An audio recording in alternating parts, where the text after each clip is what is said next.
Assalamualaikum warahmatullahi wabarakatuh. Bapak, Ibu, dan teman-teman semua yang kami hormati, coba bayangin dulu satu momen sederhana tapi terasa sangat nyata. Pagi yang tenang di rumah pada tanggal 25 April 2026. Udara masih adem, suara luar belum terlalu ramai, suasana rumah masih hening seperti biasa. Di meja, mungkin ada teh hangat atau kopi yang masih mengepul pelan, tanda kalau pagi baru saja dimulai dan dunia belum benar-benar bangun sepenuhnya. Di saat seperti itu, tangan kita pelan-pelan mengambil HP, buka aplikasi mobile banking, bukan karena ada hal besar, bukan karena ada firasat apa-apa, tapi sudah jadi kebiasaan. Cuma satu niat sederhana, cek saldo. Siapa tahu gaji pensiun sudah masuk. Siapa tahu ada transaksi yang perlu dicek. Sesimpel itu. Tapi, begitu aplikasi terbuka, mata langsung berhenti. Angkanya beda, bukan beda sedikit. Bukan selisih receh yang masih bisa dibilang mungkin salah lihat. Tapi ini beda yang langsung bikin otak berhenti sejenak.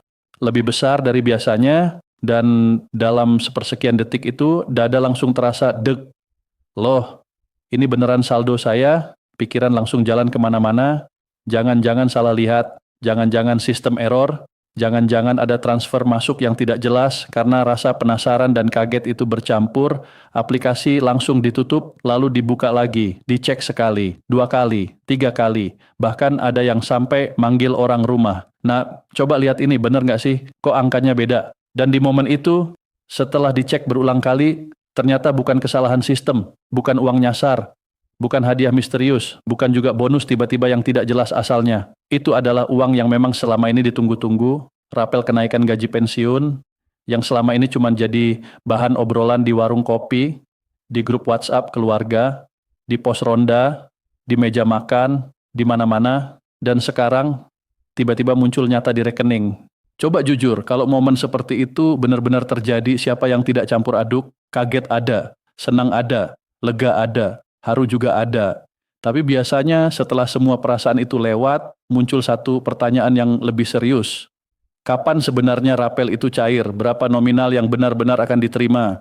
Siapa saja yang berhak? Dan yang paling penting, bagaimana cara memastikan kita tidak ketinggalan informasi dan tidak tertipu kabar yang belum jelas sumbernya? Nah, disinilah kita pelan-pelan masuk ke pembahasan ini. Kita bahas santai saja, pakai bahasa yang gampang dipahami, tapi tetap serius dan tetap berdasarkan gambaran informasi yang berkembang. Bukan katanya orang, bukan pesan berantai tanpa sumber jelas, bukan asumsi yang bikin makin bingung, karena kita sedang bicara di konteks tanggal 25 April 2026.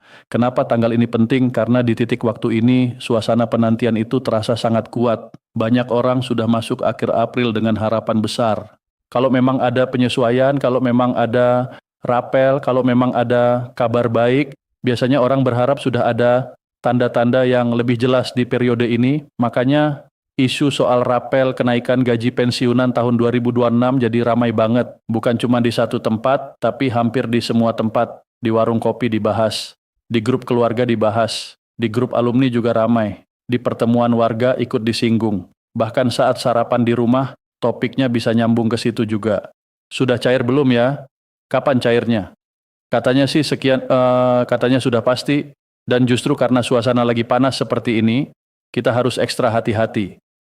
Karena setiap kali harapan banyak orang sedang tinggi, biasanya kabar simpang siur juga ikut naik.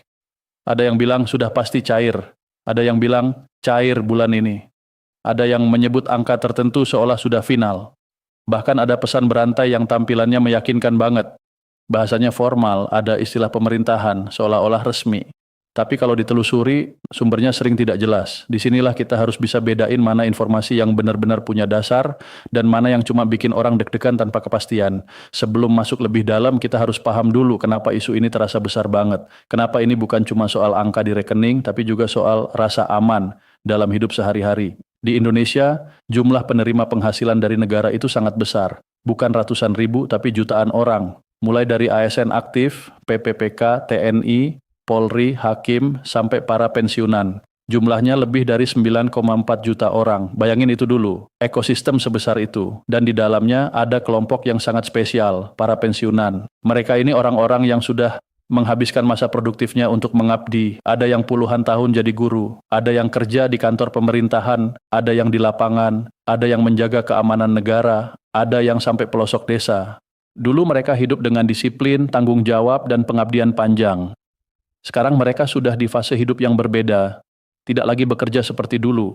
Harusnya lebih tenang, harusnya lebih santai, harusnya lebih banyak menikmati waktu dengan keluarga. Tapi realitanya, banyak yang masih harus berhitung ketat setiap bulan. Cukup nggak ya pensiun bulan ini? Bisa beli obat nggak? Bisa bayar listrik, air, iuran, kebutuhan rumah? Karena hidup sekarang tidak murah. Harga beras naik, minyak goreng naik, obat-obatan juga naik, biaya kesehatan ikut naik, sementara penghasilan pensiun cenderung tetap. Disinilah kenapa kabar kenaikan gaji pensiun dan rapel ini terasa sangat berarti. Ini bukan sekadar tambahan angka, ini soal rasa aman, soal penghargaan atas puluhan tahun pengabdian, soal keadilan di masa tua. Nah, sekarang kita masuk ke bagian yang sering bikin salah paham. Banyak orang dengar istilah kenaikan gaji pensiun tapi belum benar-benar paham sistemnya. Pensiun di Indonesia itu umumnya berkaitan dengan gaji pokok terakhir saat masih aktif.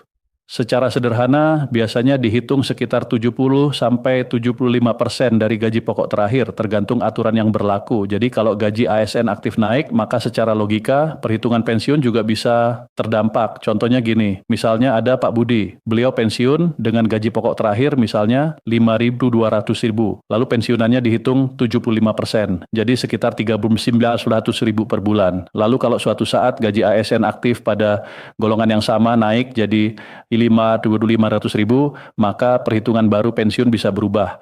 75% dari 5.500.000 jadi 425.000. Artinya ada selisih sekitar 225.000 per bulan. Kalau dilihat sekilas mungkin terasa kecil, tapi dalam kehidupan nyata itu bisa berarti beli obat, tambahan belanja dapur, bantu biaya cucu, atau sekadar bikin napas lebih lega di akhir bulan. Jadi wajar kalau isu ini ditunggu.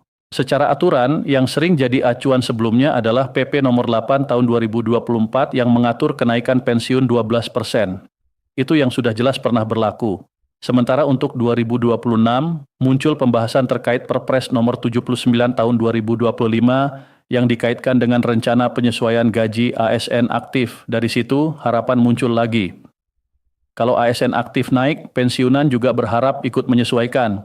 Tapi kita harus jujur, harapan itu satu hal, kepastian resmi itu hal lain, tidak bisa disamakan, karena semua tetap harus lewat aturan teknis, petunjuk pelaksanaan, petunjuk teknis, kesiapan anggaran, dan keputusan final pemerintah. Sekarang kita bahas rapel. Rapel itu sering disalahpahami. Rapel itu bukan uang tiba-tiba, bukan bonus, bukan hadiah. Rapel itu adalah selisih pembayaran yang belum dibayar karena kebijakan berlaku mundur. Misalnya begini, kalau kenaikan ditetapkan mulai Januari 2026, tapi baru dibayarkan di April 2026, maka Januari sampai Maret masih pakai nominal lama. Padahal seharusnya sudah naik. Selisih 3 bulan itu disebut rapel. Contoh sederhana, kenaikan per bulan 300.000. Kalau 3 bulan berarti 900.000. Itulah rapel. Kalau 500.000 per bulan selama 3 bulan berarti 1.500.000. Bagi sebagian orang mungkin terlihat angka biasa. Tapi bagi banyak keluarga pensiunan, itu sangat berarti. Bisa nutup kebutuhan yang sempat tertunda. Bisa jadi penolong di saat harga kebutuhan naik.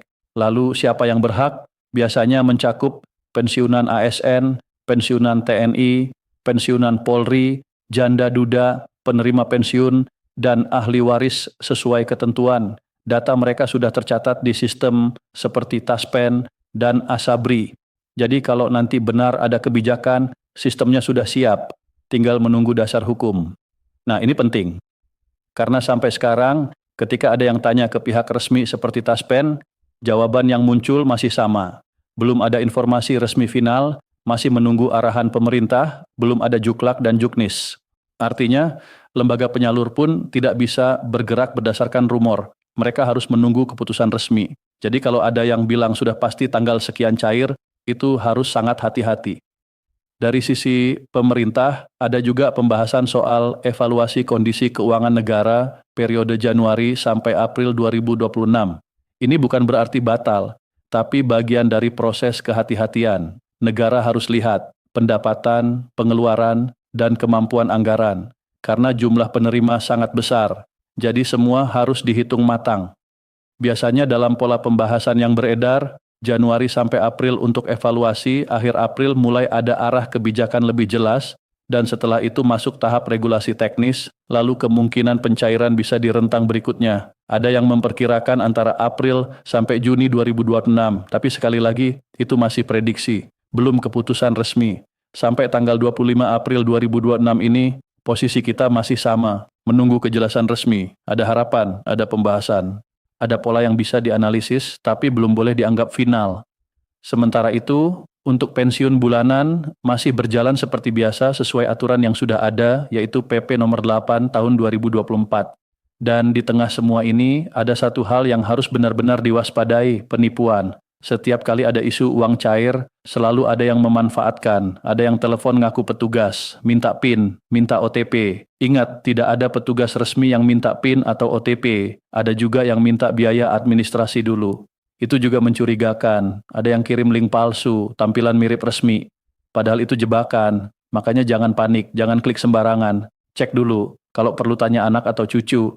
Lebih aman cek langsung ke sumber resmi. Di sini peran keluarga penting banget. Anak dan cucu bisa bantu orang tua untuk cek aplikasi, verifikasi informasi, dan membedakan mana yang resmi, mana yang hoaks. Bahkan hal sederhana seperti bantu buka aplikasi, cek data, atau jelasin informasi digital itu sangat membantu.